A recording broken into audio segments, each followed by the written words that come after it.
Hello, Dense MC here with another Charlie's Angels summary and review.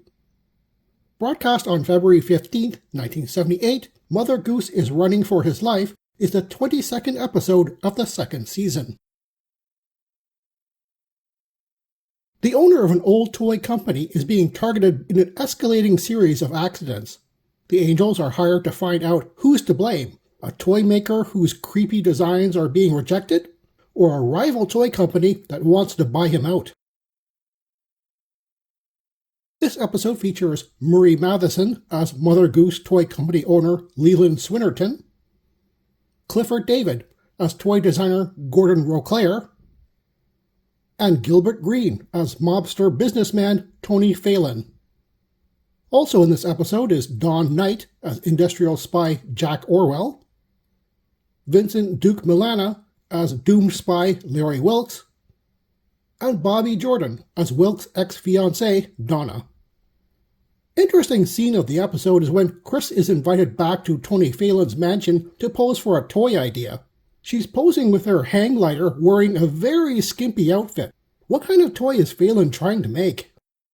Interesting dialogue of the episode is at Wilkes' funeral, and Kelly and Chris are bribing fiancée Donna for information. At the end, fed up with Donna's mercenary attitude, Chris says, "A man's dead, so cry or something." And Donna responds coldly, "Boo-hoo." Yeah, they really should have kept an eye on that lady after that giant red flag. Interesting goof of the episode, near the end, the Angels are being presented by doll versions of themselves. Kelly says, "Oh, can I have a set for my niece?" Which is odd seeing as Kelly is an unadopted orphan and shouldn't have any known relatives. An interesting point to note is that the dolls are Hasbro's 8.5-inch Charlie's Angels dolls, but they're not wearing standard outfits. Sabrina's doll is wearing the separately sold Gaucho Pizzazz outfit, Kelly's wearing the Golden Marathon Girl outfit, and Chris is wearing the Golden Goddess outfit. After a toy train set nearly blows up in his face, coincidentally after a phone call about selling his business, owner Swinnerton has had enough and approaches Charlie. He tells Bosley and the Angels the series of accidents he's having all started when he refused to sell to a law firm representing a secretive client. Sabrina goes undercover as a toy importer with Boz as her lawyer and meets designer Roclair, who doesn't think much of his powerless vice president title or the safe, cutesy toys currently being made. He thinks violent horror toys are the future, something akin to McFarlane movie Maniacs toys, and shows her plans for a car racing game that gives points for running over pedestrians, something akin to Rockstar Games' GTA series of video games. It's funny that Sabrina is repulsed by his ideas, even though in reality, time actually proved him right. Boz and Sabrina spend the night watching over Swinnerton when a man sneaks into the design room but gets shot by one of the small toy cannons. Boz and Sabrina discover his body, find out he was Larry Wilkes, an industrial spy, but not how he was killed. Interrogating Wilkes' fiancée Donna at his funeral yields Chris and Kelly a name, mobster Tony Phelan, who is currently replacing Wilkes with a new spy. Chris literally drops into Phelan's mansion complex by pretending to have hang glider trouble and schmoozes some information out of him, including the identity of the new spy, Jack Orwell, who just flew in from England. Kelly poses as Wilkes' late fiancée to get close to Orwell and assist him on the Mother Goose toy company listening device job. Sabrina and Boz rearrange the bugs and let Orwell listen to Sabrina telling Roclair about plans for a new toy line sure to save the company. Orwell brings this fabricated information to Phelan, who is giving orders to Roclair. Chris, modeling for Phelan, overhears Roclair admitting to accidentally killing Wilkes when his real target was Swinnerton.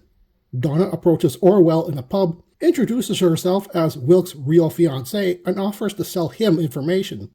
This scene makes absolutely no sense. It was established that Donna and Orwell never met before, hence Kelly being able to pretend to be her.